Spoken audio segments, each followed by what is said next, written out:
Stand by for the broadcast.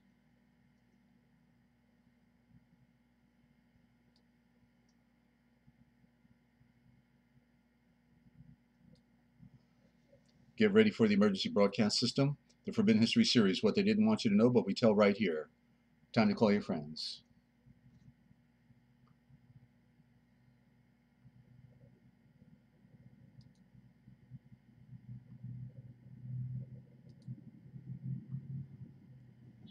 And today is June 28th, 2018. Please note that this program is the sole and paramount copyright and intellectual property of Desert Owl and MFG. All rights reserved. No reproduction of this presentation is allowed and is strictly prohibited without the express written consent of its author. And listen to the Forbidden History prime time, 7 days a week, right here on therealpublicradio.net. Please note that the following views and opinions expressed in this program are not necessarily the views nor the opinions of the Master Force Group, YouTube.com, Free America Radio Network, our sponsors, our partners, and MFG is a private society. Nothing here is ever to be construed as medical and legal advice. And listen to the Forbidden History prime time, 7 days a week, right here on therealpublicradio.net, because hidden beneath the sands of time lies the greatest of all mysteries. It's the Forbidden History. Unearth for yourself the secret truths that lie hidden just beneath the surface below our feet. What is it that the powers that be do not want you or I to know? Come and journey with us as we explore and dare to know, because it's all right here, coming your way, twice a day, 7 days a week, on therealpublicradio.net, Free America Radio Network.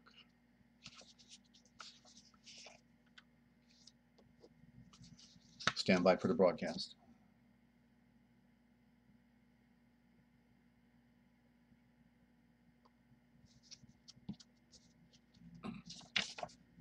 Coming to you live from Studio Z at the Lighthouse in Central Ohio and Free America Radio Network in the land of dreams, enchantments, and nightmares. It's the Forbidden History series, The Words That Kill, the Original Gospel, and a whole lot more, ladies and gentlemen. I'm your host, Desert Owl. Thank you for tuning in. Good to have you. And you know, if they keep repeating a lie long enough, it becomes the truth. And so that was the question that was posed to Yeshua by Pontius Pilate. What is truth? And certainly Pilate was trying to get to the truth because he knew he was on the hot seat. And our world is an enigma, to say the least. And looking for a radio check out there. Anybody, let me know on a scale of 1 to 10 if we got a 10 audio broadcast or whatever the number seems to you. Just throw it in the chat, okay, if you would, please. And Maximus, you know, he was the Caesar around the 4th century. He was a philosopher, but he was also the Caesar of the Roman Empire, the leader. And he had a profound statement. He knew something, okay? And he said, in the future, men will have to be bilingual. But really, the truth is, people will have to be trilingual in our modern age, okay? And thank you for that, Lynn. Appreciate the heads up. So we're in a real fix in our world, ladies and gentlemen, and so the idea is to make sense out of it all, to get back to square one, if we possibly can. Okay, so we have to be trilingual, and I'm going to give an example of the because you've been hearing me talk about the spiritual diction and the terms that we had in our original tradition, but we've definitely lost something when it went west from the east. And so that's what I try to bring back and show you.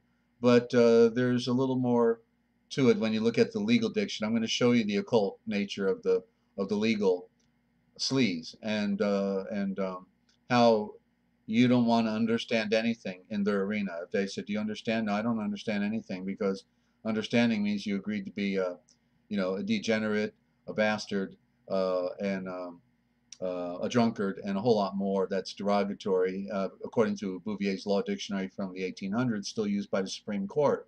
So you don't ever want to understand anything, because it means literally you stand under it too, right?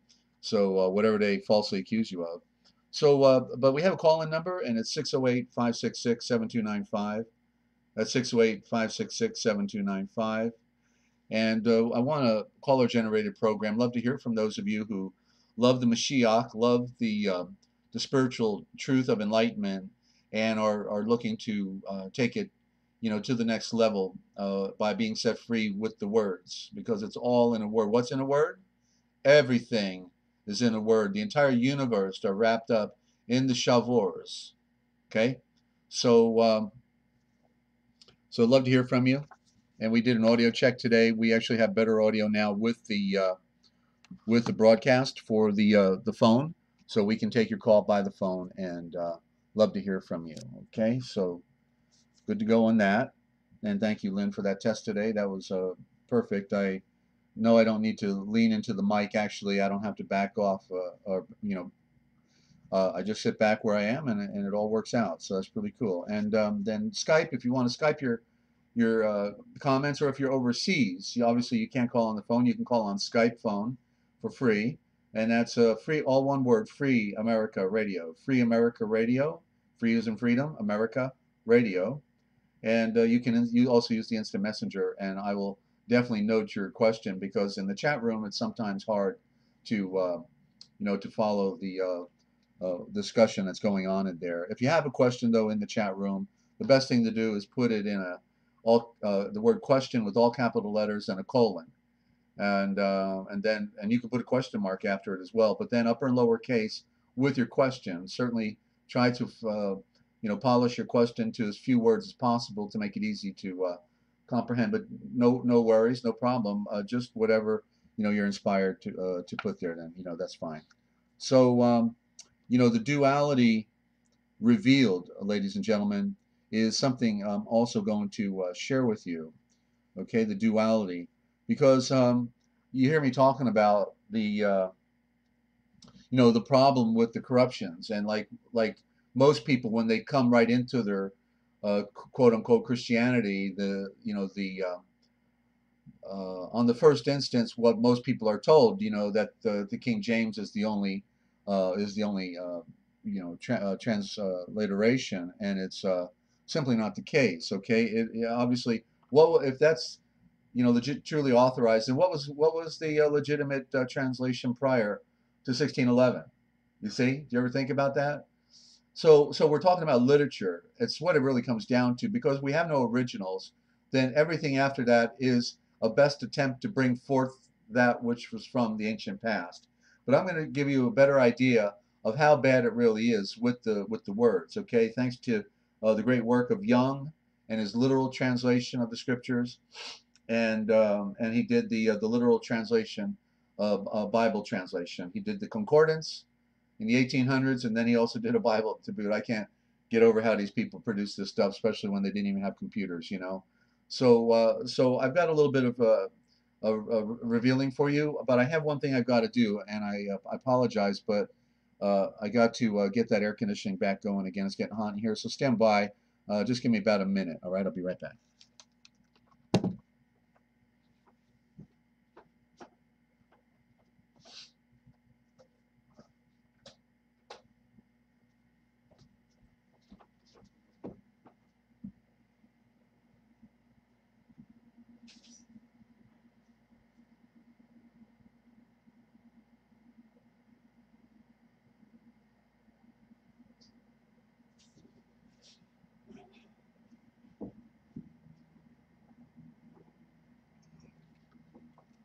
Okay, and thank you for that. And you know, I've over the last week since I started this broadcast, this is program number 8 for the evening, and I'm doing 7 days a week because the times are serious and the times are short, and so there's no time to be wasting either.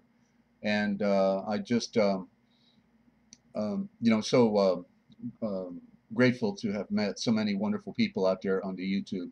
There's a lot of people that we don't care to meet at all, because they have nothing but disdain for the good people, and they come here and try to sabotage the different works of people that are trying to do their sincere effort. A lot of the sky watchers, they're being targeted today because obviously there is something going on up there, and so therefore these hired thugs who fought, for a paycheck, sold their soul, and then come and are hired to attack good people on the internet. They wear military uniforms, many of them, not necessarily all of them.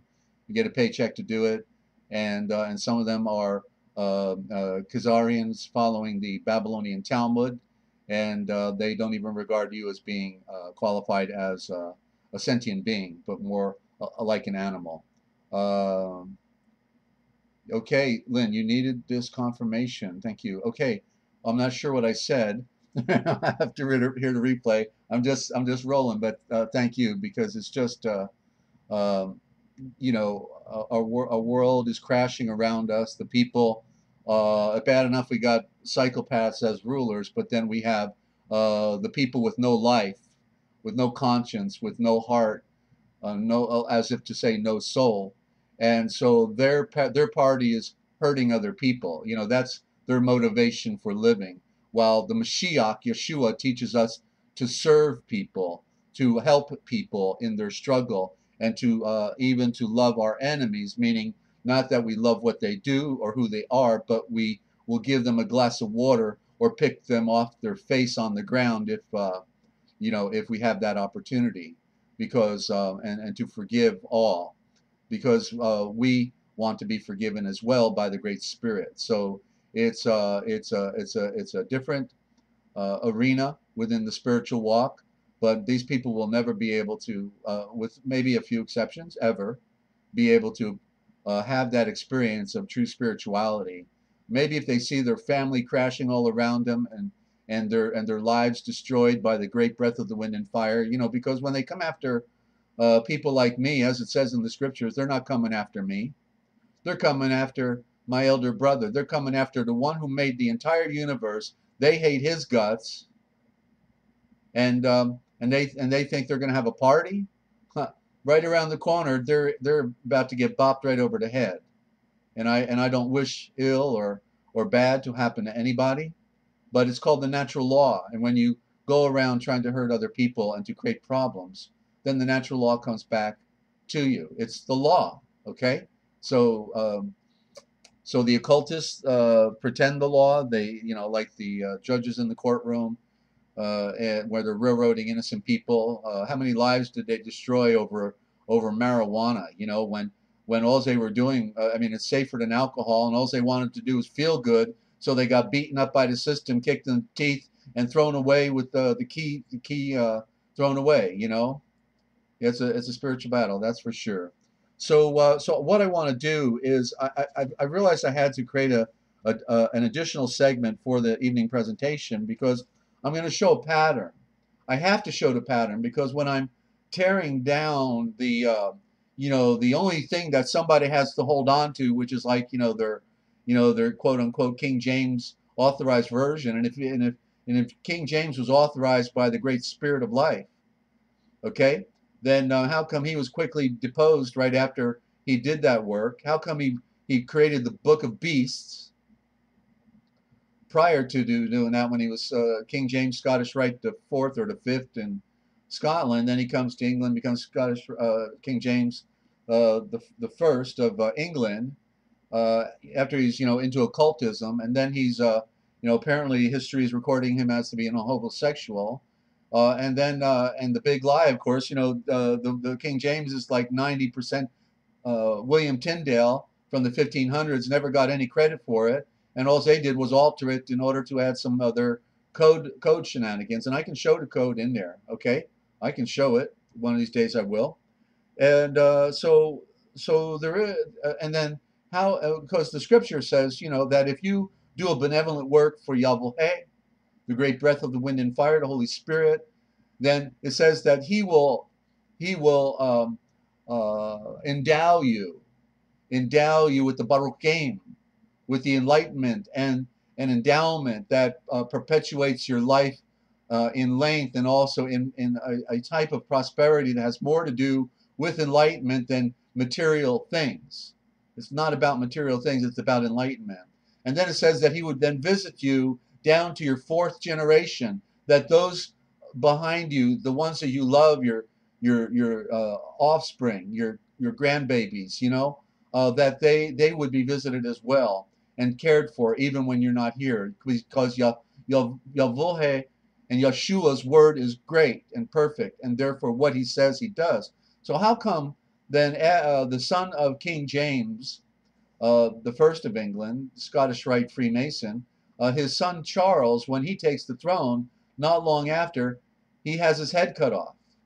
Well, the scripture says that if you go against Yahweh, your lamp will be put out, and the metaphor of having your lamp put out means to have your seed cut off, your seed line. And so, if we look at the signs, if we can read what is put in front of us, which is a historical record, then we can see that King James was not endowed nor enlightened, but he was an occultist, and his lamp was put out because of his sinister work with the scriptures of William Tyndale and converting it into an occultic code book that has been manipulated, okay? And not to mention that all academia acknowledged there's at least 20,000 outright mistranslations in it, and I can tell you there's a lot more when we talk about a word by itself. Forget the literal transliteration of a verse, but all the words. How can you have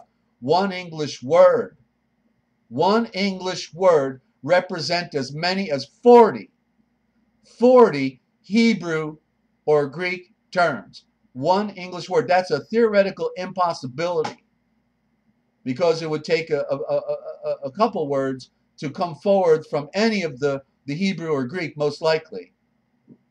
Not likely one word, but 2, 3, 4, 5, in that range, okay? And so the whole idea that we were handed a literal translation is a fraud on its face when one knows certain facts about the issue, okay? And that's especially with the way they use one English word to do business on average for 10 or 20 words, all different. You can't. It's an impossibility. You can't do that. It's each different word in the ancient is a different meaning, and therefore it's going to be a different compound of words. Okay, so so what I want to try to show everybody is that what I'm talking about is no accident. In other words, Yeshua knew that this would happen, and it says in the prophets, right, that he even made the darkness. We know the darkness is void; it's empty, and that's like, you know, the trolls and all the others that are out there trying to hurt other people. They're empty. They're people with no real life other than you know, they're wasting away in the void of darkness, and have no value other than to feed their face and to do damage to others. You know, so so I want to show that. And I'm just looking at my notes here. Forgive me. So what I'm gonna do is give a series of examples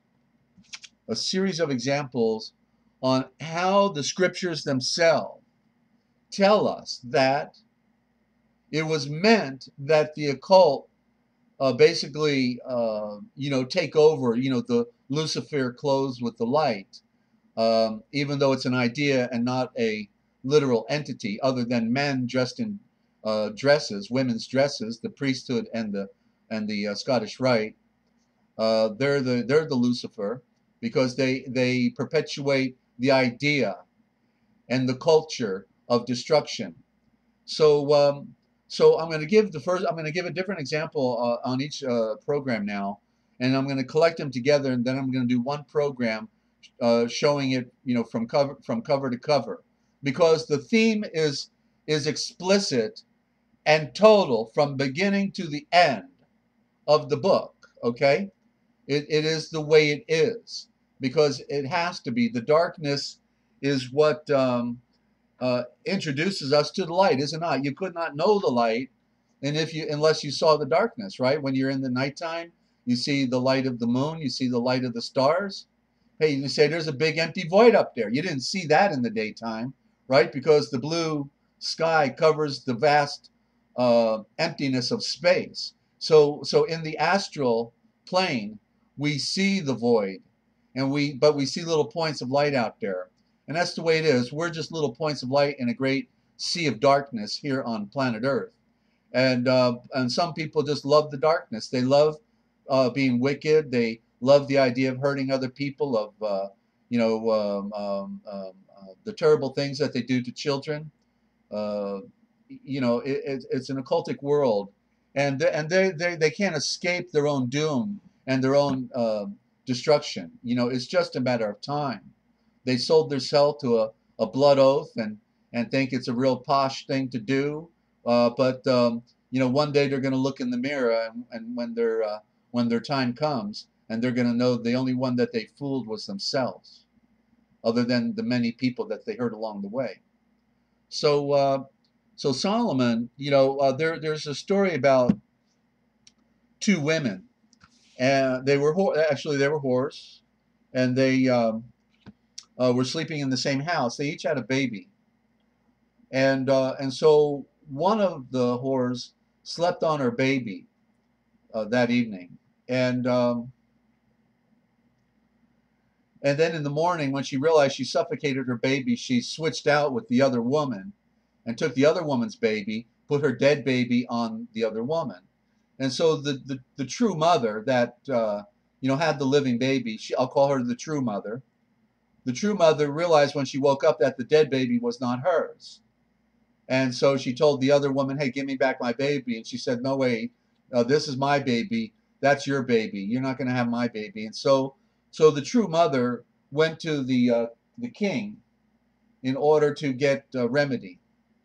And so she explained what happened. King, this lady slept on her baby, suffocated it, took his life, took the life out of her baby, and then took my living baby and gave me her dead baby. So so please render justice today for me. And so therefore Solomon, in his wisdom, he says, "Bring my sword bearer over here."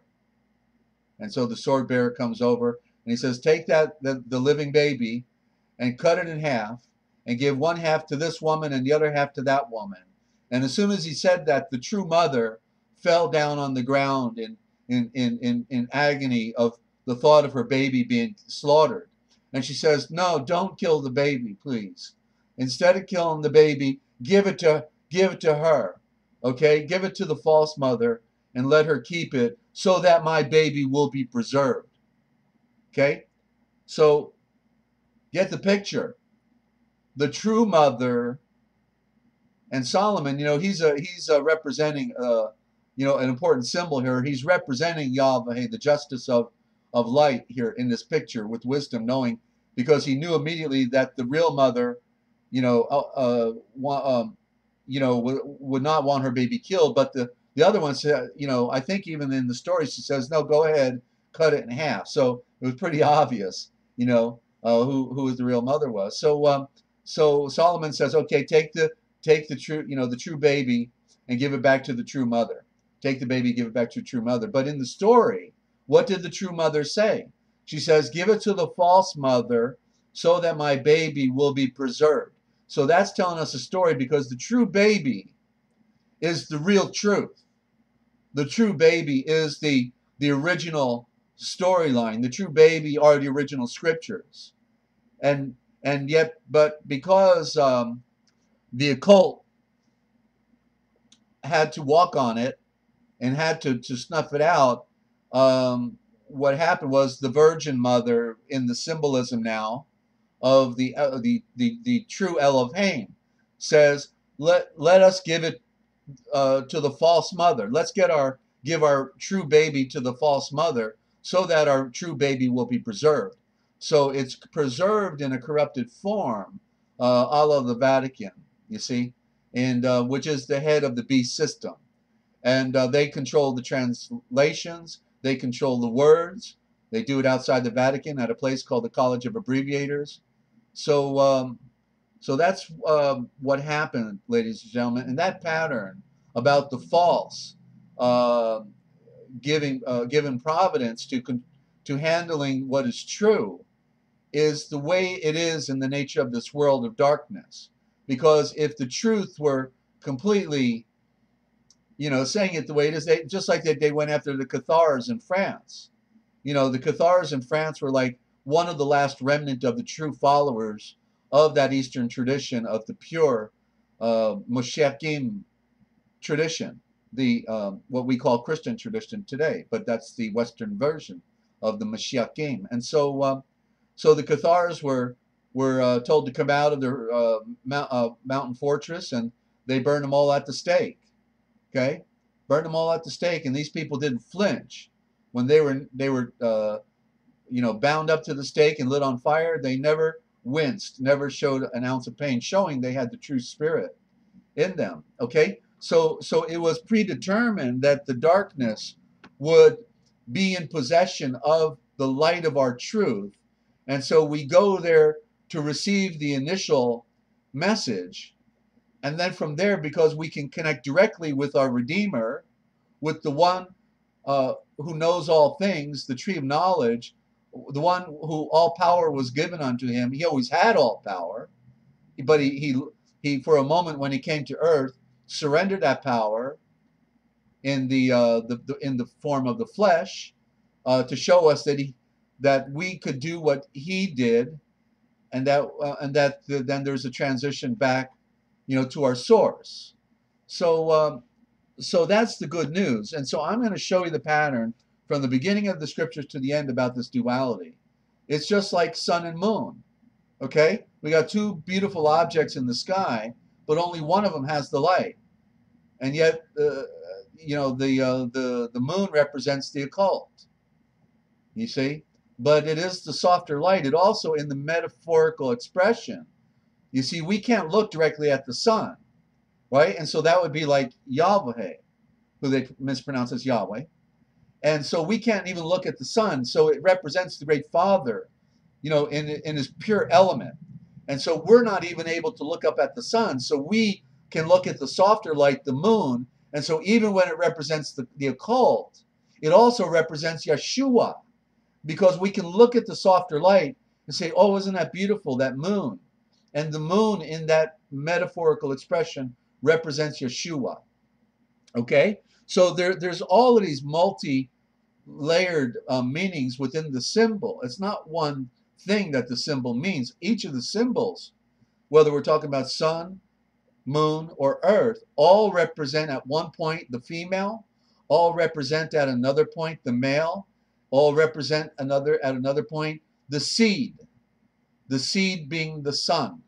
Okay, so these are the things that we'll cover the different aspects at different times depending upon the nature of the discussion. It's a form of communication. The symbol is the original form of communication, ladies and gentlemen. Okay, so just be aware of that, and welcome to our new listeners on the call. Good to have you.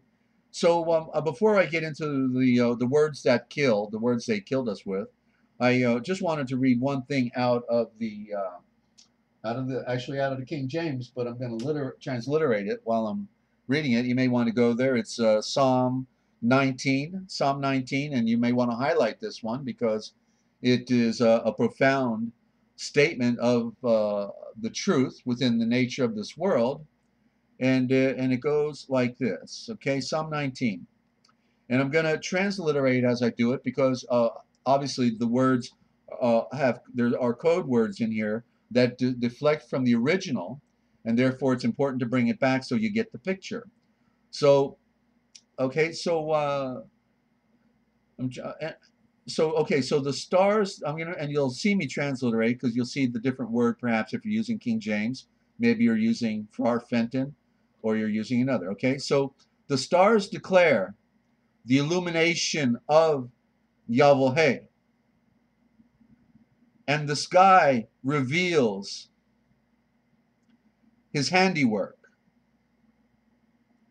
The day passes into day, and it says utter a speech, but it's making a statement. The fact that the sun keeps going round, it's making a statement. It's forming the pattern. Okay. And day unto day it utters speech. In other words, nature is speaking. And night unto night reveals the knowledge. Okay? And so, and there is no, it says here, speech nor language, but what would be better than speech would be voice, and then language would be diction. There is no better voice nor diction. There is no voice nor diction where this voice is not heard. Okay? There's nowhere, because the message in the stars is a universal message, and the message has gone out throughout all the earth, and the symbols to the ends of the world. In them he set a tabernacle for the sun. Okay? In them he set the tabernacle for the sun, which is as a bridegroom coming out of his chamber and standing up in the light as a strong man to run a race. And he goes forth from the end of the sky to the end of the sky in his circuit unto the ends of the earth. In other words, going around the earth. Okay, there's your circuit. The sun is going around, and there is nothing hidden from the fire thereof. Okay, so so as you see, the voice of the cosmic truth, just like everybody on the planet sees the sun, they see the moon, and they see the stars, and they can see the patterns of nature. The voice is speaking through all of these elements. It is one voice. It is one message.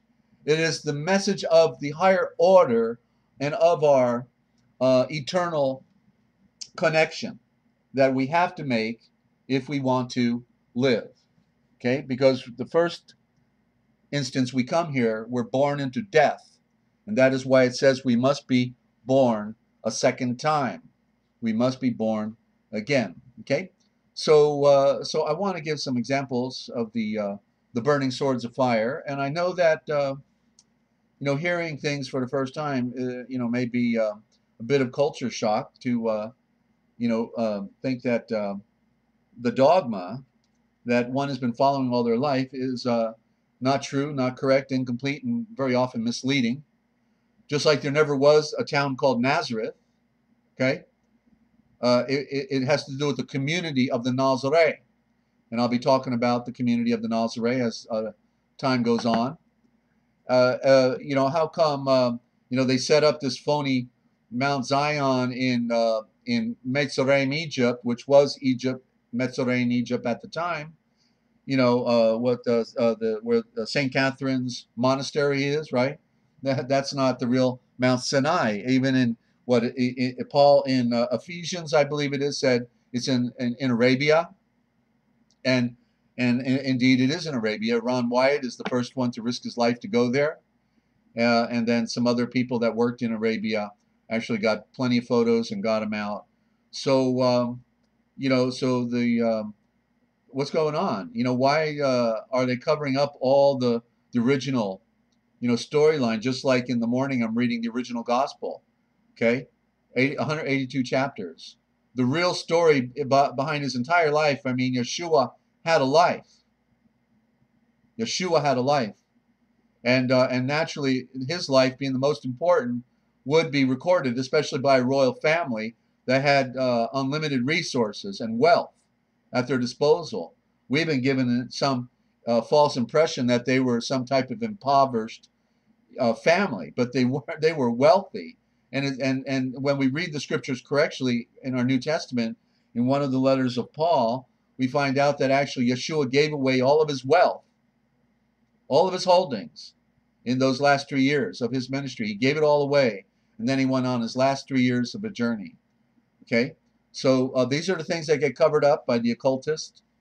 So I want to give now an example of the legal diction. Okay, so because as I started the program, I said Maximus had declared that in the future you will have to be bilingual, and I prove out that you actually have to be trilingual, because if you go into a courtroom, you're going into a foreign jurisdiction of foreign words and phrases that you have no idea what they mean, and they will use your lack of knowledge against you and railroad you into prison, knowing full well you did nothing wrong, because it's all about commerce and making money on a black market of slavery. They have perfected modern day slavery, and they put the slaves in a holding cell for an indefinite period of time, while the birth certificate makes about $30,000 a month for their local municipality, county, state, and federal. They all get a piece of the pie. Okay, business is good. So so I'm going to start with 3 words when you go into a courtroom. Okay, I'm writing them down. Write down presiding. The judge is presiding, and they ask if you want to represent yourself. Represent. And the judge and then we have a prosecutor. Okay, so when you go into the courtroom, they say that the judge is presiding, but he's not presiding. He is actually, the accent is on the wrong letter of the word. He is actually presiding. Okay, he is presiding. He's presiding with the prosecution because they want to bond your hide. They want to get you bonded, which means in shackles and chains, and they want to get you in prison, in a holding cell, because they want the security. And so the prosecutor is actually pro-security, because the birth certificate is the security instrument that they put on Wall Street to monetize and to make money. It's based on the value of your labor, which they valued at over $1 million in our modern time. And so it's worth money because your life is being spent over a process of time. It's not immediately worth $1 million. It's a progression through your entire lifetime, estimating how much you could earn within your lifetime. So they need to get the security. So what they're going to ask you in the courtroom is, are you wanting to represent yourself because you didn't get a barrister or an attorney? And but the accent again was on the wrong part of the word. They actually asked, do you want to represent yourself? Represent yourself as a fiction. You see, because flesh and blood can't work in that courtroom. It has to be agreed upon a fiction. And the name on their paperwork is in all capital letters. That's not you. That's called an item sonan. Sounds like you, looks like you, just like on your driver's license. That's not you. That's an item sonan, also known as a transmitting utility, a vessel on the high seas, and also a corporation trust. Okay, it's a fiction, also known as a person. And when you rearrange the letters in person, you get serpent. So I got the handbook of Roman civil law, which is after we went into the bankruptcy in 1933. And hi, son Duggan, good to have you. Everything nautical terms as well, right? In nautical terms, that's right. So what I found out, and I can't get over, I got the Roman civil handbook in East Texas in a honky tonk. It was there on the shelf for $5, and I grabbed that thing up right away and took it home, started reading it. And I looked up. I wanted to look up one thing, regarding the birth certificate, and I looked up security, right? Because the birth certificate becomes the security instrument that they put on Wall Street to make big money. So I looked under security, and it says the first thing you need before you create a security is a hostage. Boy, if they, just telling it like it is, they need to get a hostage, and so you become the hostage, which is the surety. Okay, and what did it say in the book of Proverbs? Like 2 or 3 times, it said, "Do not become a surety." Right? Don't become a surety for somebody else's debt, or you'll be in trouble, slave. Okay, so you become the hostage. They drag you around with that birth certificate. You think it's yours, and you think it's you, and And then when they put that on Wall Street, you go to jail because you signed on the bottom line. You signed in at the jail. You signed in. You gave them the power of the pen. You monetized that bond. You created the money with your signature, slave, fool. See how they have so well trained us from cradle to grave, from the stupid little cartoons to all the stupid, uh, funny television programs, while they didn't teach us anything in our educational process, because education means that which they removed and not what they told you, but what they didn't tell you. So there you go. There's the legal sleaze, ladies and gentlemen, that they want you to go in there and say, you understand the charges? Well, yes, sir. I think I understand them charges, Judge. And, okay, you see what I'm saying? That, no, you don't understand. I don't understand anything. I don't know what I'm doing here. I don't know who you are. You know, and then you need to know how to ask the right questions. You can't ask the right questions, then you're not as king, because the king asks questions. Asking is as the king. You don't answer questions. You ask the questions. Who are you? What's the nature of the law? You know, those are the questions to ask, and a whole lot more. But I don't. That's not my forte. In other words, I don't. I don't claim to be the legal scholar, but on my network and for decades, I did interviews with people who studied the law and did 7 day a week law programming on my my radio network, the realpublicradio.net, because I was trying to figure out the great problem we were facing. You know, what's going on? Why are they railroading innocent people? You know, and how come? So there you go with the words. You know, the burning swords of fire in the courtroom. Um, and they want you to sign for something. Don't sign for anything, or you sold yourself out. Signature means that you validated their documentation. You validated their fraud. Signature means validation. It's not an autograph. How come you don't go to a ball game and tell the guy, hey, would you give me your signature? No, you say, give me your autograph. Okay, so signature is in the mind. Okay, and it's an agreement. So you never want to give them a signature unless you want to sell yourself out. Um, okay, and your mother was the first one to sell you out. I'm sorry to tell you, but she signed on the birth certificate and sold you into slavery. She didn't know it. She was stupid too. She was also brought up in this phony matrix, you know. So, so now we're going to go into the spiritual words, ladies and gentlemen, because the other, of course, is the common diction. You know, the common diction is the one we all speak. But so now we talked about the legal. We know we all speak common diction, although it's changing real fast. All of a sudden, you know, it's not safe to say man anymore, or woman. Actually, we got to say the it, or I guess, or something like that. The thing. Oh, okay, this thing and that thing, or something like that. I don't know. You know, the communist socialism is becoming so perfect. I can't get over it. You know, Stalin would be proud. You know, Lenin and Marx. You know, they would all be proud of the direction that the red, white, black, and blue is going today here in Ameriku, the feathered serpent. That's the Toltec god of Quetzalcoatl, and Kukulkan as well. All the feathered serpent.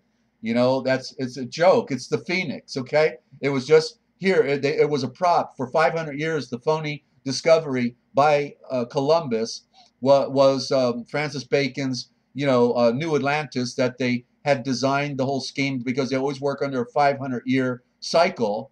Before that it was Germany, before that it was Rome, before that it was Greece, before that Persia, before that Babylon, before that Assyria, before that Mitzrayim, Egypt. It's the shell game that they play, ladies and gentlemen, on all of us. They've been doing it from the beginning of recorded history. Okay, it's an old world order. There is no new world order. That's another scam. Okay, and and Antichrist is also another scam. I probably should do that right, because that's a big one. Let me write that down here. Antichrist.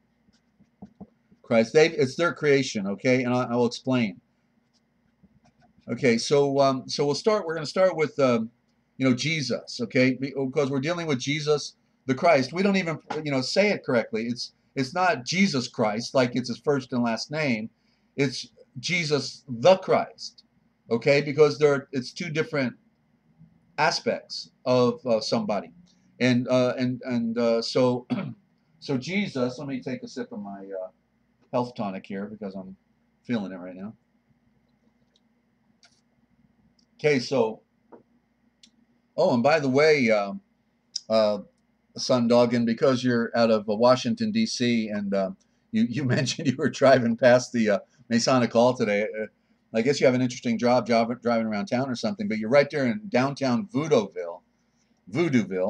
And so I'll tell you what, I wrote down on a card thinking maybe the next time you came on the program, I would do an expose of revealing the buildings in Washington, D.C., revealing all the ancient cultures that are there. What I just talked about, okay, what I just talked about, you know, the evidence of the ancient cultures are all in Washington, D.C. in a specific pattern.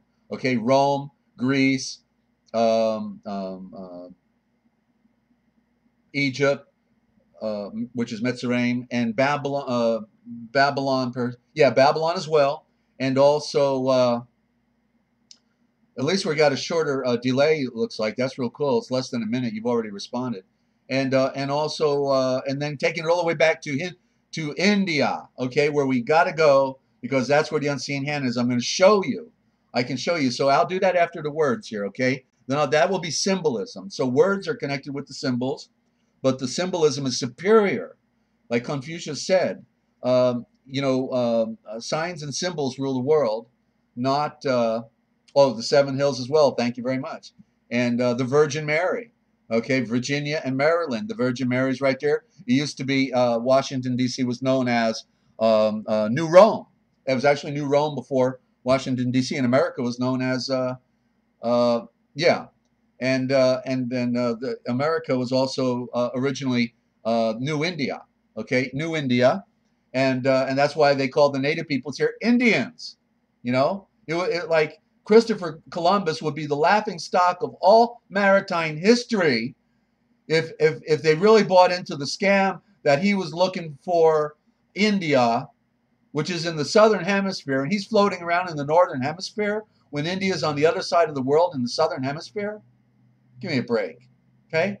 It had nothing to do with looking for a shorter route to India. He was doing the phony discovery of Americu, the feathered serpent, because they were going to do their new Atlantis, new civilization undertaking designed by them. We think it's all natural. There's nothing natural.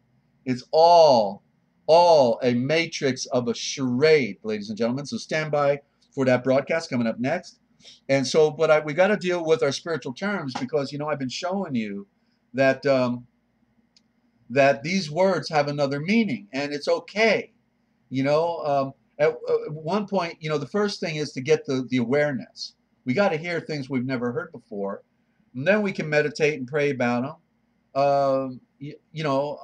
I now consistently use Yeshua, but it was Jesus who introduced me to Yeshua, right? I had my King James, and that was my book, and I thought it was the most important one, authorized and by a king, you know, and all this stuff. And then little by little, I started learning the truth. Wait a minute, what's going on here? You know, something ain't right. And as I gained more knowledge from my tree of knowledge, and I continued to read, Yeshua is my tree of knowledge. Then I realized, wait a minute, okay, the joke's on us.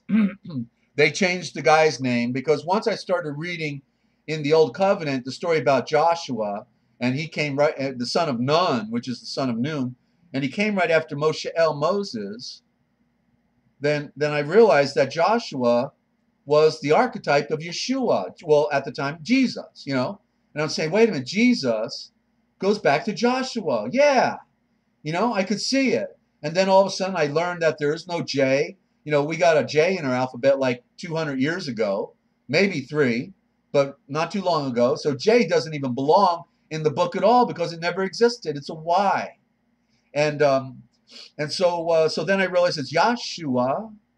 And then all of a sudden I got the deeper algorithm, you know, that takes it back into the bigger words, which would then be from Yeshua to Yeshulin, Yeshua to Yeshul, shul, because there's the word school, which means knowledge, Yeshulva. But then I realized the N had to be there because it's about the knowledge that comes down, and the N is the symbol of that which comes down. And I realized it was Yashulen Va.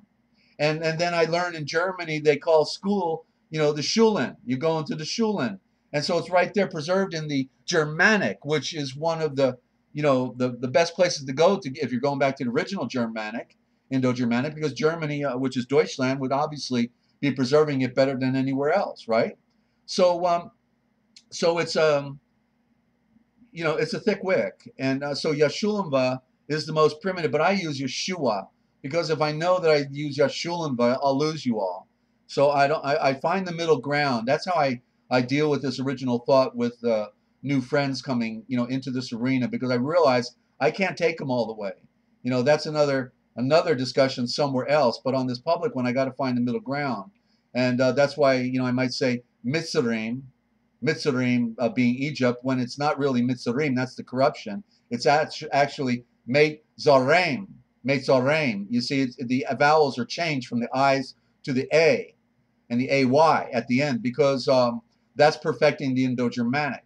So it's a tough deal. We're in a in like how do we want a dark forest.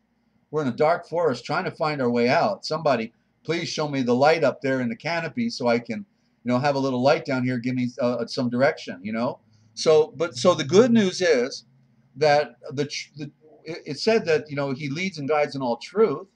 And so we find out that all of our scriptures, all of our words are all under the control of a Luciferian, occultic, a culture that hate our guts, that love to steal our babies from us, murder them, rape them, drink their blood, and they'd love to burn us at the stake if it were tolerable again in our modern time, because they did it to millions of people. And I can't understand how anybody could want to be a good Catholic.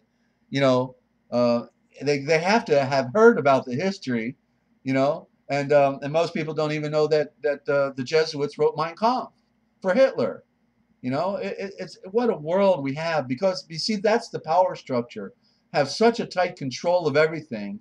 They don't really care about, these people figuring things out or whatever. They're so big and powerful. That's why I was trying to tell Dr. Lorraine Hurley on that interview at the top of my channel called Uncommon Awareness. That's why I kept telling Lorraine, I said, look at Lorraine, I've been there and done that. You ain't going to save the world, okay? Ain't going to happen. Just give me a second here. I just need to get the plastic out of my window that protects me from the UV, B, and C. Wonderful world we have here, Mr. Smith. But so Dr. Lorraine had literally, thought she was going to now harness a bunch of people and they're going to fix the world. They're going to fix it. And I kept telling her that's the nature of the world. Ever since Cain beat his brother over the head and killed him. The world hasn't changed. It will never change. It's a world of darkness. And just little points are here. And we have to point the way out. Point the way out. And so the truth is what sets us free. Okay, so Jesus then, and I knew this, it's not like it's a secret, but Jesus, first of all, in the King James, it wasn't a J, because the J didn't even exist back then. It was Isus, so it was I-E-S-U-S, and there's a variable spelling on that as well. Iusus, and then we realized, oh wait a minute, Isus means the healing Zeus, the healing Zeus. So okay, so the healing Zeus. You might be wanting to write this stuff down so you don't forget it. And I know your head is spinning and your eyeballs are crossing. So Isus is the healing Zeus, healing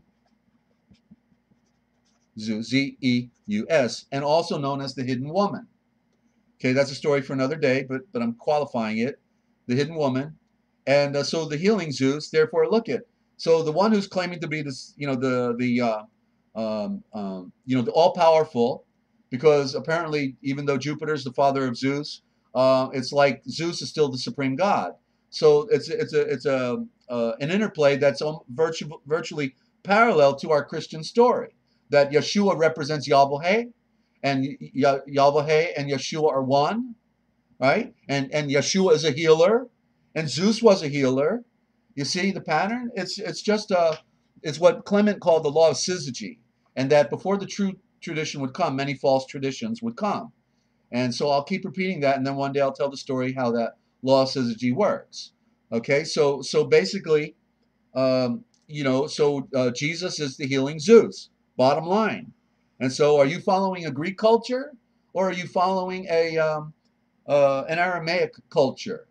Okay, well, we're all following the Aramaic culture, obviously. So at one point, we got to get on a ship and we got to cross the Mediterranean and get back home to the Eastern culture, to the Eastern side, because when things went west, they went south and into the dirt.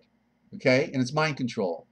And so Jesus is the one who burned the peoples at the stake, remember, through the Vatican.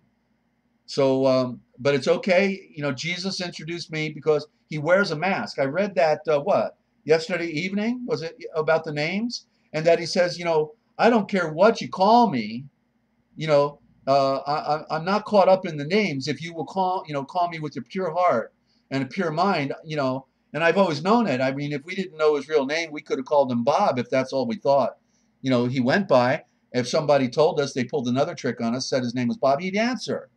That's because he sees the problem. He sees everything. So he knows, but so he's just looking for a pure heart. Then we wake up, then he shows us, okay, my name's not Bob, it's Yeshua. Okay, so get the picture. Okay, thank you so much, Bob. Loved you at the time, but I want to go by the real title that belongs to you because I want to honor you.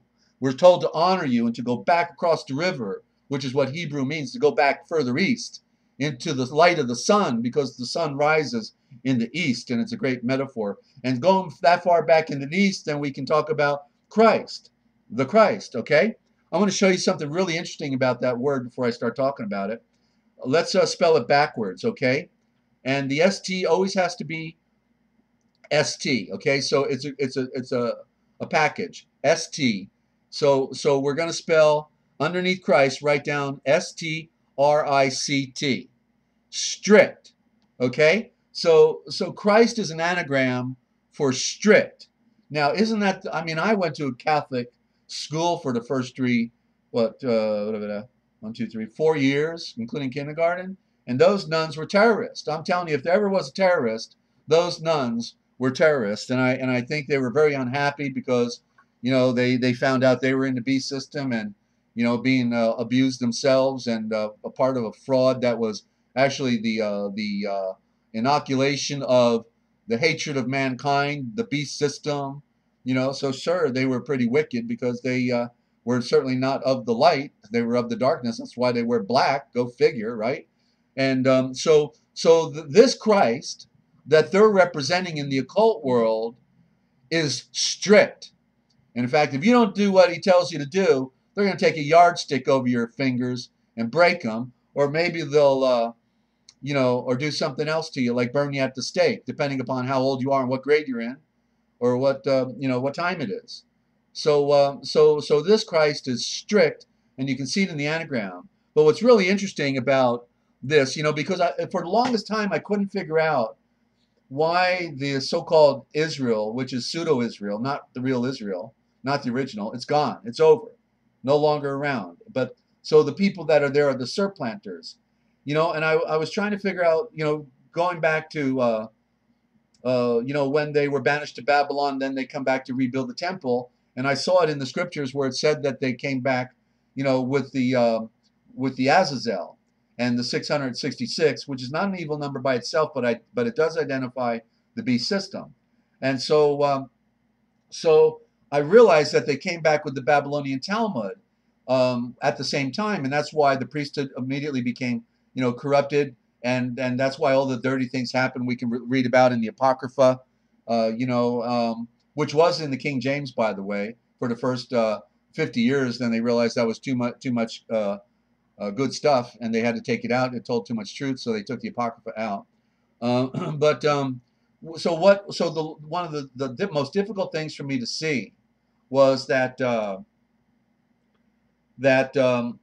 who they were following. In other words, they take the sacred name out when they come back. They take the sacred name out of the scriptures, Yahweh, or who they call Yahweh, and they change it out with Adonai. And then I find out that the Phoenicians, their god was also Adonai, and it was a god who demanded blood sacrifice. Okay, so that's what they gave us in Israel. So certainly they would not have been pure priests. They would have not been of the original tradition. And so the hardest thing was to realize that, as I, through process of time, realized that the unseen hand was the Aryan Brahmin priesthood that came out of India. And so that basically the people that are in these occult realms in Israel today, these occultists, like look at those men who wear black, right? You see these head bobbers near the Wailing Wall, and they wear black, long black overcoats. They got these funny black brim hats, all these funny black beards and tassels. I mean, that's not Israel. They never wore black.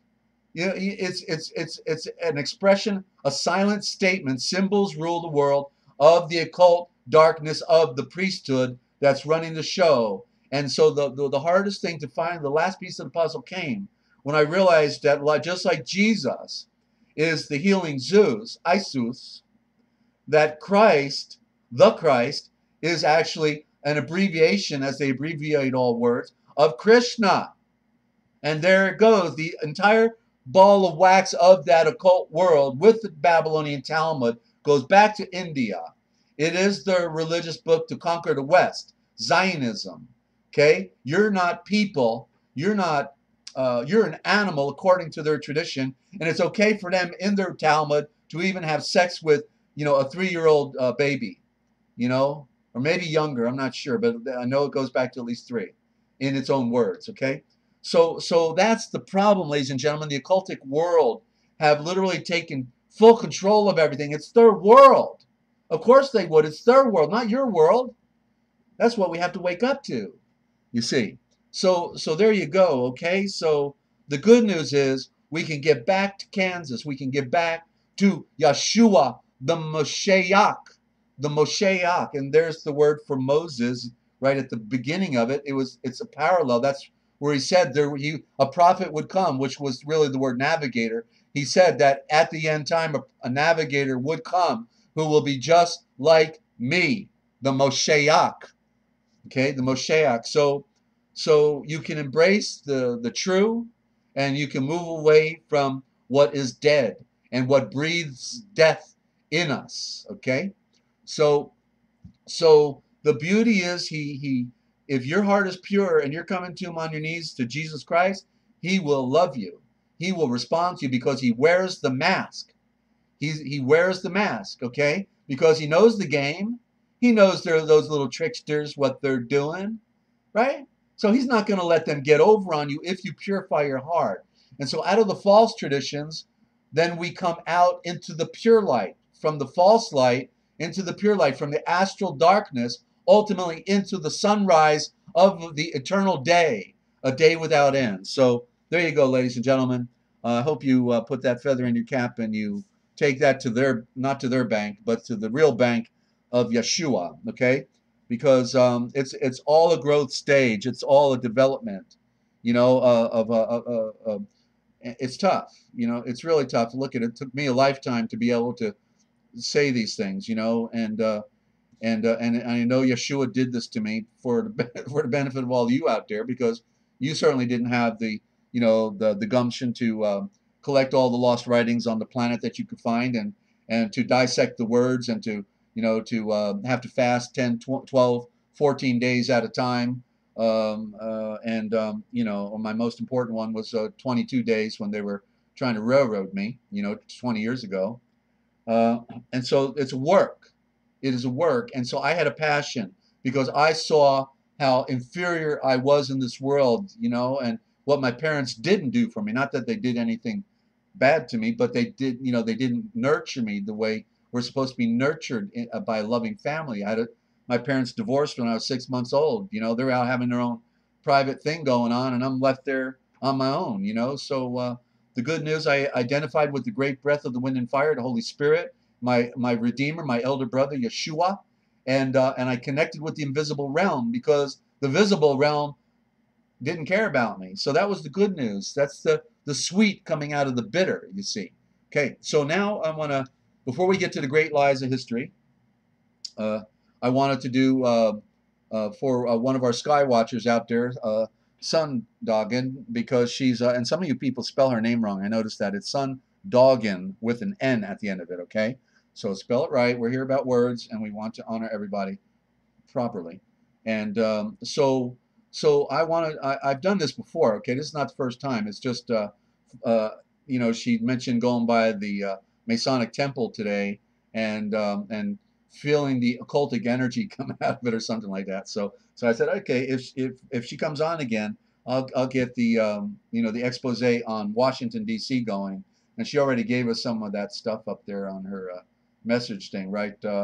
That D.C. used to be named Rome, Maryland. You got it. Yeah, that's right. It was New Rome, actually New Rome. Apparently, that was brought out by the Informer, who's passed away now. But the Informer really brought some stuff out on that. And the Virgin Mary is in Virginia, Maryland. They come together. The Egyptian obelisk is right there in the middle. The fountain is, leading up to the Capitol. The reflection of the obelisk is in the fountain. That's a sexual intercourse, the phallus, the male erection with the fountain being the vagina. And, so they're just, it's all, in their world, it's all about sexuality, right? That's all they know because they're, they don't have a spiritual mind. So therefore they play on these things. That's why all the so-called churches, right? If they have the steeple, right above the front entrance, that's another phallus. Then the doorway again is the female entrance. Okay, so it's okay, right? Okay. Uh, so all of these churches that are calling themselves churches, if they got these sexual organs on the front of their building, that's not a place to go because they're telling you something. Again, symbols rule the world. You got to come out. You got to come out of that because it's the occult.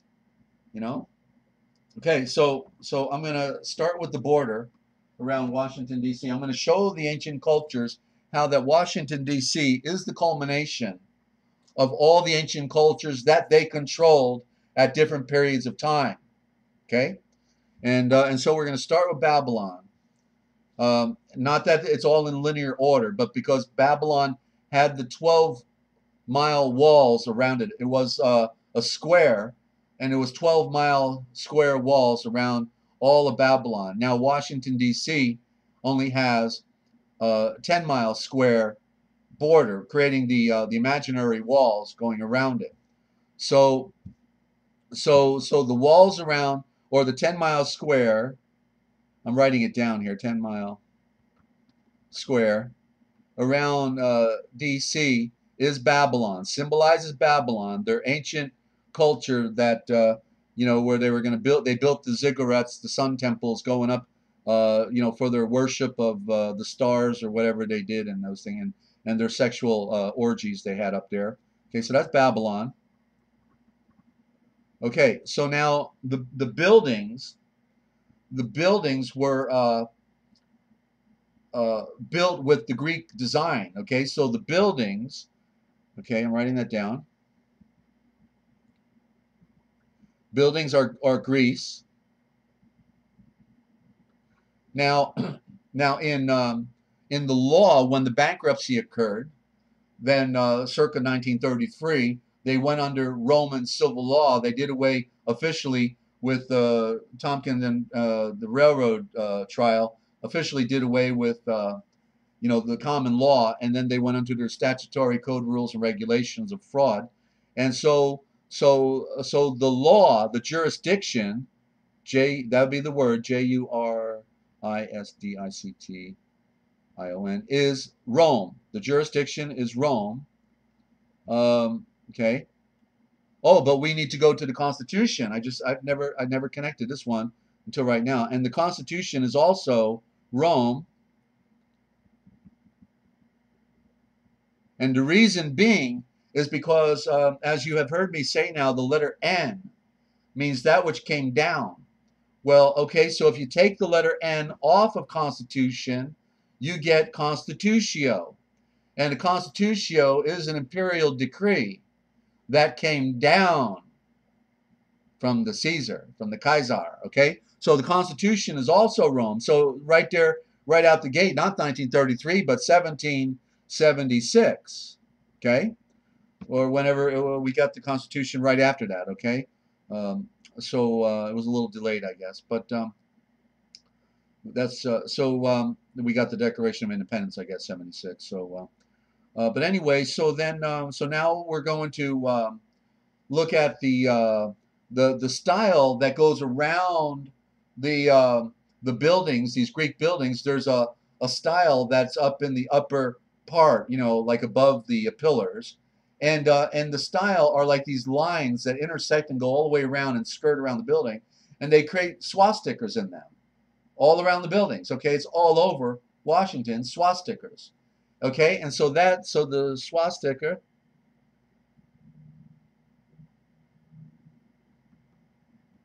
is India. Okay, that's India. In fact, the White House is the design that comes out of India, the White House. Okay, and so if the house is India, then it kind of leads credence to what I've been saying. Not to mention the swastikas that are all around the building. That it goes back to the ancient Hindu Aryan Brahmin priesthood. And then we can include the owl symbol. You know how when the Clintons or the Bushes, they're on stage somewhere and they raise the pinky and the index finger and they're giving the high sign like, hey, we're in the occult, right? Yeah, isn't it cool?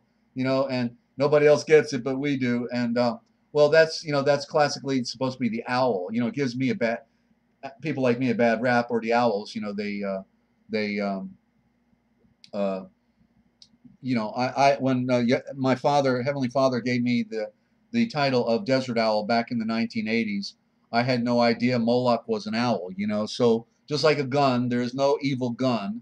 You know, a gun is an inanimate object. Actually, owls are pretty cute and are the symbols of wisdom, and therefore it's just that the occult also took on the motif of the owl because they're in the darkness, right? Well, they claim to see in the darkness. Well, guess what? I see in the darkness too. I can see them, and the king has no clothes. So let's see. Did we miss? Oh, and then the last one that we need to bring to the table is of course Egypt. Egypt, Egypt, and right there at that fountain I mentioned right off the gate, right? The Egyptian obelisk, which is really Metzarem. I talked about the Metzarem code back in the first, second, or third presentation I did. You just have to go back and learn about the fact that Egypt never existed. The word Egypt is only 350 years old, and that it was Metzarem, and it's a power word, and it belongs to them. And Lynn is saying, when we learn spelling, we are learning spelling. Yes, ing is the phallus again, and it's a form of the word lingam, which again goes back to India. The lingam is what you see those Hindu Brahmin priests throwing milk over, and they're massaging it, right? They're massaging, of course, the male phallus in all day long. That's what these priests do, massaging a phallus all day long. Give me a break. You know, what a tradition. But you know, so with the words, they put it. That's the only way they could cast the spell, is by controlling the words, because they have no real occultic power. All they got is a jackboot and a gun and a pen, and so they use their pen to control the words. They control publishing. They control religion. They control media. They control the politics. They control the medicine. Get you on a few drugs, babe. You know, did you know there were more psychiatrists in Switzerland? There are more psychiatrists in Switzerland than there are dentists. Go figure, okay? Because that's the ancient enclave of the Knights Templars and the pharaonic line, and also where all the voodoo's coming out of on the western side. Of course, it originates all in the east, in India, Burma, Tibet, where the priesthood is hiding. So okay, Egypt. So there we got the Washington Monument, but the dome on the Capitol is sister to the dome on the Vatican, and the woman on the Capitol with the blindfold on, the blind goddess, she's actually facing directly in a straight line to the Vatican, and outside the Vatican, outside that keyhole section, right in front of all those pillars, um, it's got a little seal in the ground blowing west, and it says Ponte West. And so he's blowing his power, blowing his smoke all the way from Europe all the way. It actually faces West Point because that's where the military, elite are groomed for the special mind control nation that we have. And there you go. Trump also went to West Point, Jesuit adjutant, And so, but the good news is the only spell is the trick they played on you. Once you can spell for yourself, you can read for yourself, see and read it for yourself. You're no longer under the spell, ladies and gentlemen. That's the truth. Okay, so it takes a little effort, takes a little bit of dedication and also enlightenment that goes along for it. So there you go, Sundoggin, DC. You I assume you heard it here first. And but yeah, and so what it symbolizes then is that all of these other cultures, okay, Babylon, Greece, Rome, India, Egypt, they are all overlaid. They're all overlaid in Washington, D.C. And it's a tribute. It's a tribute to the fact that the people who designed Washington, D.C. also were involved. The culture, this, the unseen hand, the prime element in this journey, of deception. They were the ones that also designed Rome, not to mention the German Roman Empire, and then Greece before that. They waged the wars. They built the weaponry. They wrote the laws. They did it all. The unseen hand was behind it. That dirt poor land of Greece, never could have built those fantastic temples unless it had a great backing behind it. Not to mention to have engineered the new technology of weaponry that they developed that was ultimately going to take down the greatest empire that the world ever saw, the Persian Empire, bigger than even the Roman Empire. That Greece, from this dirt poor land, can build these giant monuments and then go conquer Persia. That's not an accident. That's all by design. They're giving credit to a 21-year-old kid as being some type of military strategist. Give me a break. He had the power of the unseen hand behind him to do what he did at 21 years old.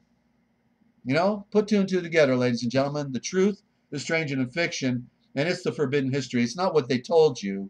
It's what they didn't tell you that you want to hear, and you get it here. Anyway, ladies and gentlemen, so that's the good news. So now we're in the great lies of history. Oh, okay, one more element in the words. I'm going to bring this to you every night, okay? Well, I told you about Young, who gave us the Young's Concordance, and I'm holding in my hand the Young's literal translation of the Bible. And so in here, in the introduction, he shows us. He shows us how the words, one English word, is being used to do business for as many as 40, okay, 40 Greek or Hebrew words. An impossibility. You can't use one English word to do business for 40 different words. That's a scam. That's a joke. Okay? And that's the problem. That's our King James. That's all of the other translations we're using for the most part, except for Farrar Fenton, except for George Lamsa, the two most important ones that you need to go to artisanpublishers.com and get. Artisanpublishers.com. You get the best price on Farrar Fenton over there. Okay? But so I'll just give one example. I'll do one example every night because I got to get you to see the scam that has been played on us with our translations, ladies and gentlemen. So the first one, Nathan. Nathan is one of the most mistranslated words in our scriptures. And so what does it say here? It has a prime element meaning to give or rendered in conjunction with call, and by such words to add, apply, appoint, ascribe, assign, bestow, bring forth, cast, cause, charge. That's just some of the meanings. I'm not going to read it all. But then at the end it says, and besides this, 17 variables in idiomatic renderings, a total of 84 different uses.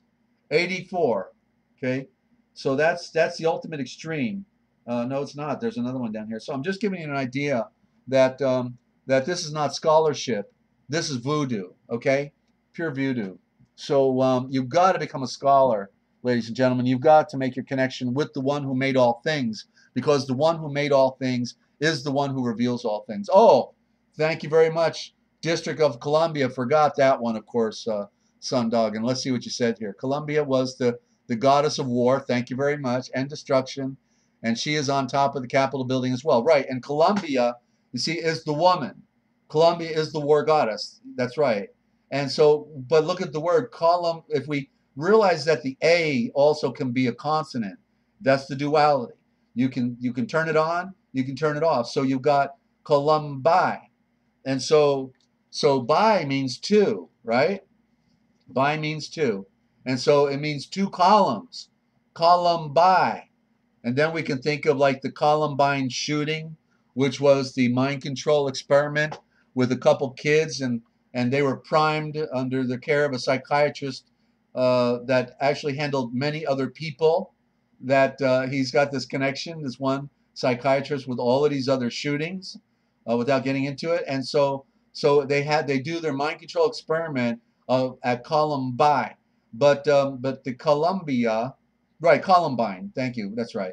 And so, but then we can go to the Twin Towers, because the Twin Towers represents the two columns, the Columbi, the Columbia, just like it was Columbus who was used with, the phony discovery of America. Absolutely, I think so many of us here on this network tonight, Sundog, and are, um, in connection. I see that the people are waking up, and I just have these wonderful people coming in that are, good to go. They were looking at the sky. They're waiting for, the end here, because that's what it implies. It looks like, most people are not going to survive. Well, not if they destroyed the ozone layer, it's over. Okay, the ozone layer is gone. It looks like, so it's over. So it's just a matter of time. Mass starvation will probably start in 2 years, and we're just here to help everybody on their journey. That's all we're trying to do, to find the missing pieces of the puzzle to the enigma that they're under. They've been lied to all their lives, so we need to hear what we've never heard before. Okay, I'm not smart enough to figure this out. I know Yeshua. Yeshua is the one who has revealed this to me over a long process of time, and I thinking like, okay, Father, why did how come you gave me all this and nobody cares? Because that's what it was like. Nobody. I couldn't find anybody that took interest in it. And now I had the radio network, but it was taken down by those double troubles.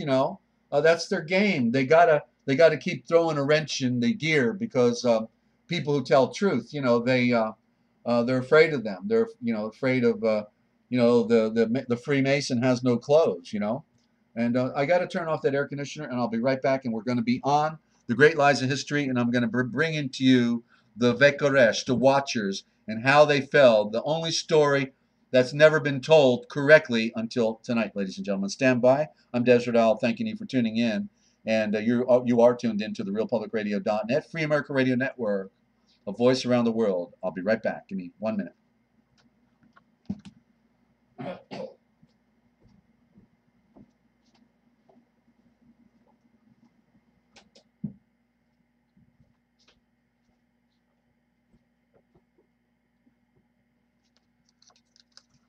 All right, and I gotta say, there's nothing sweeter than after being lied to all your life to be able to speak truth, you know. And then it's just so great to see so many be able to wrap their minds around the truth. They get it, and they're right there with me. Like they like everybody's having a revelation. It's not what the download that Yeshua gave to me is a super download. It's like a software program. Like Neo in the Matrix. They plug him in, and then they teach him jujitsu, and he goes, "Whoa, hey, okay, can you teach me kung fu?" And like and he gets this instant download, and that's mine was not instant, but it was a big one, because I was having to learn the truth directly. No, I had nobody telling me. I had nobody showing me. I had to go direct to Yeshua. I had to see the one who was invisible in my life to make the connection and say, okay, Yeshua, show me, you know. And so my older brother, the only, because nobody cared. I couldn't go to the, to the quote unquote churches and share this information. They're all antithetical to it, you know. And then I became the political activist. I learned a whole lot more. And I found out that these people in the modern political arena were speaking an ancient tongue, speaking in symbolism that I could read. It blew my mind. I'm thinking, geez, we thought when Moses came out of Egypt, Mitzrayim, when he came out of Egypt, that he left Mitzrayim, Egypt behind him. But then I said, wow, it looks like Egypt came all the way down the pike. We never left Egypt, Mitzrayim behind. It's right here. And so it's been quite a discovery process. So I had to become a political activist. I had to learn about the phony law, the phony money, funny money, all of this stuff. It was all relevant to the bigger picture. And so I had to, be fully rounded in order to become, a translator, because studying the law is relevant to the translations as well. It's a cultural book. Our heritage is a cultural story. It's about all these different aspects of life, and to, to be able to gravitate to these meanings and, and the shavors, the words. Okay. So I'm going to take a sip of my apple cider vinegar, and I put a shot glass of concentrated lemon juice in there. That vinegar is not too bad when you add that lemon juice. I've been drinking it all my life. I recommend a glass a day at a minimum, because it'll help clean you out in a good way. And that hydrogen in the vinegar, well, that'll do some miracles on you if you take several glasses a day. I highly recommend it. You're being filled with toxins, and it's not pretty, ladies and gentlemen. And when I used to interview Ed McCabe, who wrote the book Flood Your Body with Oxygen, they call him Mr. Oxygen, and I used to interview him on international shortwave, and he'd call me a dirty bag of fluid, but I'd call him a dirty bag of fluid right back. And because that's basically what we got with our body. It's a dirty bag of fluid filled with all these toxins. Your blood gets thick and slows down, it gets brown, and you got to be taking stuff now that will counterbalance what you're going through in this toxic arena, ladies and gentlemen. You've got to flood your body with some hydrogen, oxygen, apple cider vinegar, and get ozone too if you can. Ozone's available today. So and also C60. Okay, C60 is carbon 60, and that's some pretty powerful stuff. They tried to overdose some rats with it, and the only thing that happened is the rats live twice as long as the other rats. So obviously it's got to be good for you. Okay, so now we're in the second book of Adam and Eve, ladies and gentlemen. It's in a collection of writings. Okay, so here's a story. One day, I was young, just married. I was like 25 years old, maybe 26 at best, give or take. And I'm laying on my couch reading my scriptures. I'm thinking, Lynn is giving me a message here. So vinegar helps keep my headaches at bay. There you go. It will do that too. So I was laying on my couch reading my scriptures, and I just thought, man, wouldn't it be cool to, find another book of Peter or James or another gospel. It's like, come on, these 27 teeny weeny little books. There's got to be something else out there. Video output low. Come on, don't do this to me. Video output. YouTube is not receiving enough video to maintain smooth streaming. As such, viewers will experience buffering. Okay, so why do I got full green on my OBS? Can anybody, if you can hear me, let me know you can hear me, friends. I don't know what's going on. Why my stream is low. My stream health, video output is low. Okay, wait a minute, it's going orange. Okay, I think we're back at it. Can somebody give me a radio check? For some reason it went to a deep red, just like the blood I was talking about. No buffer yet. Oh, we're still good to go then. Well, okay, we're good to go. Okay, so very good. I don't know what was happening, but on my end it didn't look good, and I, not knowing, I didn't want to go further. Hear everything. Okay, thank you, Lynn. So we're okay. So I was laying on my couch, and thinking, how come there's only these a few letters, and boy, how come nobody's discovered, and there's gotta be another scripture out there somewhere. That's what I was thinking. And thank you, Lynn. So that very week that I had the thought put in my mind, right? You have the thought first, and then I go to the bookstore, and I'm looking up on the shelf, and I see this book called The Lost Books of the Bible and the Forgotten Books of Eden. And I'm saying, what's that all about? I pulled the book off the shelf. At the time, it was only $8. That was like 1982 or something like that. Last century. And so I said, I'm sold. Okay, I'm taking it home. And I started reading, and I couldn't believe that there was other books by Barnabas and Clement and Ignatius and Polycarp and and Nicodemus and a book named Hermas, the Shepherd of Hermas, and then the books of Adam and Eve. It was like, whoa, and Enoch. And so I said, I think I'm going to have a party. And so I just started reading that book from cover to cover and found out that although there was some spurious, documents in there that that I knew were of Catholicism, had no interest in, and there was the Paul and Thecla. Paul and Thecla is clearly a fabricated story. But then in the other ones, I saw, whoa, these are legit. It's just that they may have been put on a shelf. They were poorly they had the code words in them too, right? They were mistranslated with the code words that I've been talking about. But yet they were the real scriptures. In fact, they were even saying things more finitely than Paul or James or Yochanan, John. In other words, Barnabas and Clement. It was because they came after the 12, but through the continual revelations, they were seeing things more clearly. And so this is why these particular books could not be put in our scriptures, because it was just telling too much truth.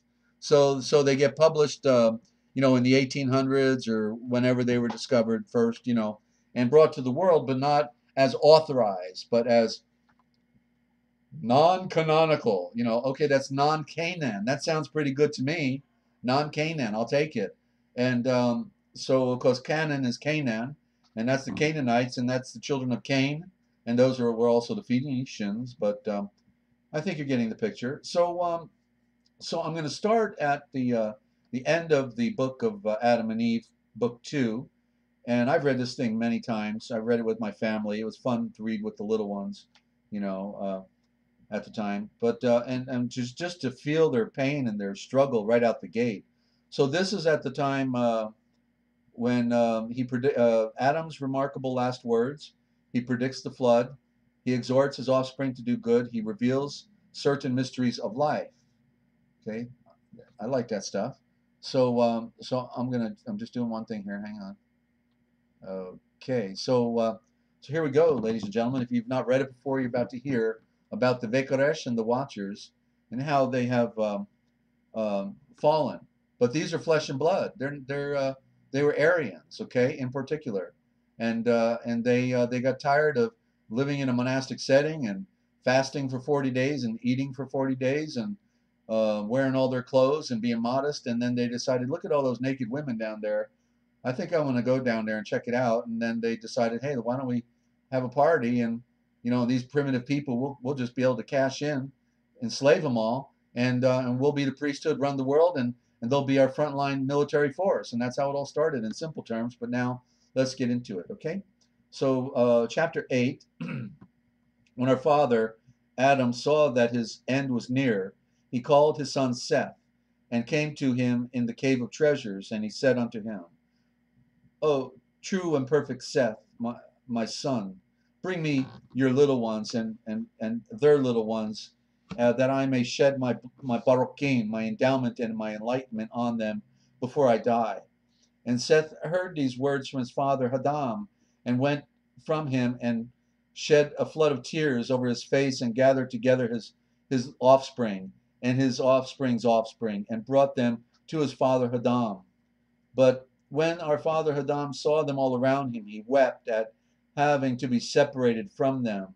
And when they saw him weeping, they all wept together, and fell upon his face, and saying, how shall we be severed from, how will you be severed from us, our great and perfect Father? And how shall the earth receive you and hide you from our eyes? Thus they did, thus they lamented much, and in many similar words. And just to qualify, because I don't know if I, said it here, but these writings were found in Ethiopia, and I'll tell you why. Because while the temple at Jerusalem and the other temples were being sacked and burned, well, then they because they were, Babylon was attempting to destroy all of our original writings, at that, to destroy the culture. That's was the objective. Well, the trade route went into Ethiopia, and so on the trade route into Ethiopia, they had Hebrew temples there, temples of Judah, and so in these temples they had copies of the writings, and so while Jerusalem's being sacked and burned, the writings are being preserved in Ethiopia. Go figure, okay? So when one of the archaeologists went down there, whatever, he finds these writings and he brings them back and publishes, translates them and publishes them. So that's the great miracle. That's the beauty of Yeshua knowing the score and saving a remnant of his work somewhere along the way, ladies and gentlemen. That's the power of Yeshua when the occult world want to destroy all of his people and all of their heritage and their writings, okay? So he knows the game and he preserves it. We've got to be smart enough and open enough to be able to make sense of it all, to figure it out, and make the connection, It doesn't take a rocket scientist. Of course, those guys are a bunch of liars too, aren't they? You wouldn't want to be one. Okay, so, and when they saw him weeping, they all wept together. How shall we be severed from you? Okay, and then our father Hadam Baruch endowed and enlightened them all, and breathed unto them. Seth, after he had Baruch them, enlightened them, true, complete, and perfect Seth, my son, knowest this world, that it is full of sorrow and of weariness, and you know all that has come upon us from our trials in the and I therefore, wait a minute, all our trials in it, I therefore now command you in these words to keep innocency, to be pure and just, not to not to the discourses of the adversary and the serpent, nor to the apparitions in which he will show himself to you, but keep the instructions that I give you this day. Then give the same to your son Enosh, and let Enosh give it to his sons Canaan. I think it was Enos who I was reading about in the Colburn the other night, right? You mentioned Enos, and there's the connection with this story before the flood. It's before the flood, and gave it to his son Canaan. And Canaan is correct. And Canaan to his son Mahalalel. It's interesting, there's a Canaan on each line, right from the son of Cain and also through the line of Seth. And there's that duality again that I'll be talking about, okay? It's telling us something in this duality when you see it that way. And Canaan to his son Mahalalel. And so this commandment, abide firm among all of your seed, true and perfect Seth, my son, the moment I am dead, take you my body and wind it up in myrrh, aloes, and cassia, and leave me here in the cave of treasures, in which all of these tokens which the great Elohim gave us from the garden. And so here we see it looks like that Hadam actually becomes the first mummy of the Aryan race, because it was the Aryan race who was running Mitzrayim, Egypt, and the line of Abraham is also an Aryan race, and then the races also went out as far as China, and the mummies were discovered out there were blonde hair, blue eyes as well, and so this is not to promote race. I'm not promoting race here. I'm only defining what the race was, because all people are welcome to the great house of the great Father. There is no special class of people. It was simply that the Aryan race were appointed to bring truth to mankind and they fell. And that's the legacy we're reading. And instead of bringing truth to mankind, we find out they actually wanted to put them on a spit on a barbecue and have a party with them and enslave them all. And of course, the African, the brown skinned people received the worst of all because of their dark skin. It was a prejudice that was brought against them by the Aryans. Okay, and the redhead spotted Canaanites were used to implement that rule, and it's a tragic legacy we have on our planet, ladies and gentlemen. But that's just the way it happened. Okay, and so my true and perfect son hereafter will a flood come upon the earth and overwhelm all the creatures and leave out only 8 souls. And the implication was specifically for their family, because there were other people that survived the flood. And when I do the story of the flood, and that'll be coming within about a week, I'm going to show it to you every which way, and I don't think you're going to miss it. Okay, and nobody's told that story either. I'm overwhelmed, at how people have missed it, and because the propaganda is big, that's all. But Yeshua is bigger than them all, and he does reveal. And so a flood will come and overwhelm all the creatures and leave out only 8 souls from our family. But my true and perfect son, let those whom it will leave out from among your seed at that time take my body with them out of the cave.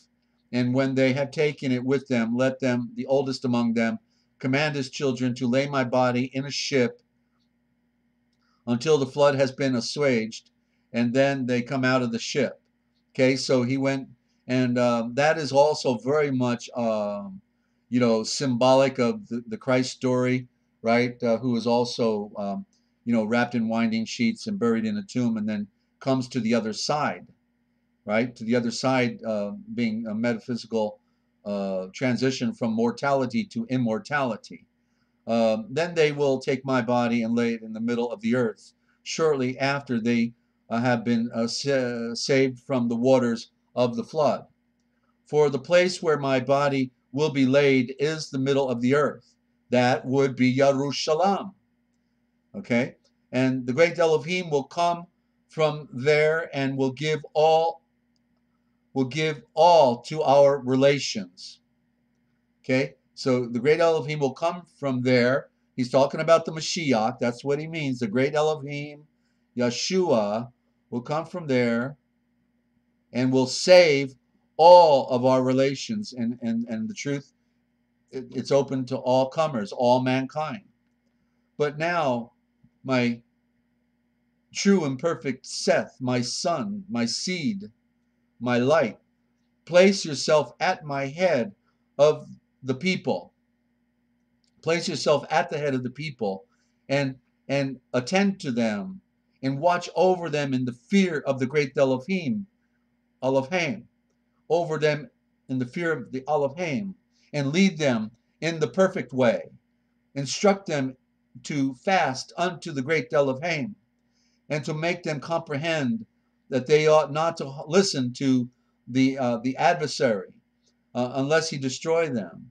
And then again, sever your seed from your seed, and from the children of Cain, and do not let them ever mix with those, nor come near them either in their words or in their actions. So there's the command: stay away from the redhead spotted Canaanites with the stain of blood, the mark of the action of Cain. He received the mark, and that was the stain of blood. That's the bright red hair and the spots. It doesn't mean that Irish are bad today. I'm 25% Irish, okay? So I got Canaanite in my blood, but it's about the spirit. Remember that. It's not about genealogy or flesh and blood. The flesh is the illusion. We all come from the same problem in the fall. No exceptions. Then, and then Hadam let his Baruchim descend upon Sheth, and upon his seed, and on all his offspring's offspring. And so he then turned to his son Sheth, and to Kaiva, Eve, his wife, and said to them, preserve this gold, this frankincense, and this myrrh, that the great Elohim has given us for a sign. You know what that sign is, right? With the wise men that came. For in the days that are coming, a flood will overwhelm the entire creation. But those who will go into the ark will take with them the gold and the incense and the myrrh, together with my body, and will lay the gold, the incense, and the myrrh with my body in the center of the earth. Then, after a long time, the city in which the gold, the incense, and the myrrh are found with my body will be plundered. But when it is spoiled, the gold and incense and myrrh will be taken care of with the spoil that is kept, and nothing of them will perish until the great Shavor, the word of the great Elohim, the royal flaming sword of the great Elohim, who that made man, will come. Okay, so in other words, it sounds like it's a mystery story how it ended up in the hand of the Persian kings, right? You know, it's been a couple decades since I've read this, so I feel like I'm reading it for the first time, you know. And so in a great mystery, you know, this is like a highlight of the story. It's like I feel like I never read that before, you know, and to realize that the gold, the frankincense, and the myrrh literally go all the way back to Haddam. I missed that one. And when the royal Malachim will take them and will offer to him the gold in token of his being a royal Malachim, not a king, a royal Malachim, and incense, the frankincense in his being a royal Malach, his token of his being the great Elohim of the sun and of the moon and of the stars and of the earth, and myrrh in the token of his passion. The myrrh, I guess, as you know, it implies the bitterness. Um, so the gold also as a token of his overcoming the serpent, which is the flesh, the serpent, and all our enemy. Incense as the token that he will rise from the dead and be exalted above things in the cosmos and things on the earth, and myrrh as the token that he will drink bitter gall and feel the pains of the grave from the serpent. And now, my perfect Seth, my son, you must see and read it for yourself. I have revealed unto you the hidden mysteries, which the great Elohim has revealed unto me. Keep my instructions for yourself and for your people. And when Haddam had ended his instructions to Sheth, his limbs were loosened, his hands and his feet lost all power, and his mouth became dumb, and his tongue ceased altogether to speak. He closed his eyes and gave up the spirit. And when his offspring, his seed, saw that he was dead, they threw themselves over him, men and women, old and young, weeping. The death of Haddam took place at the end of 930 years that he lived upon the earth, on the 15th day of Barmuda, after the reckoning of an aspect of the sun, at the 9th hour. It was on a Friday, the very day on which he was made, and which he rested, and the hour at which he died was the same as that which he came out of the garden. And that would be Eden, okay, specifically the paradise. Then Sheth wound him up well and embalmed him with plenty of sweet spices from the sacred trees and from the only true anointed mountain. And he laid his body on the eastern side of the inside of the cave and the side of the incense, and placed him in front of him a lampstand and kept it burning. Then his offspring stood before him, weeping and wailing over him the whole night until the break of day. Then Sheth and his son Enosh and Cainan, the son of Enosh, went out and took good offerings to present unto the Yahweh, And they came to the altar upon which Hadam offered gifts to the great Elohim when he did offer them.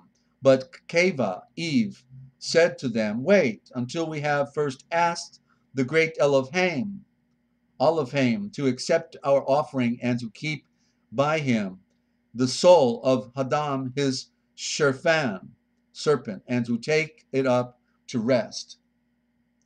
And they all stood up and prayed and created light. And when they had ended their creation of light, the burning Shavor, the word of the great Elohim, came and comforted them concerning their father Adam.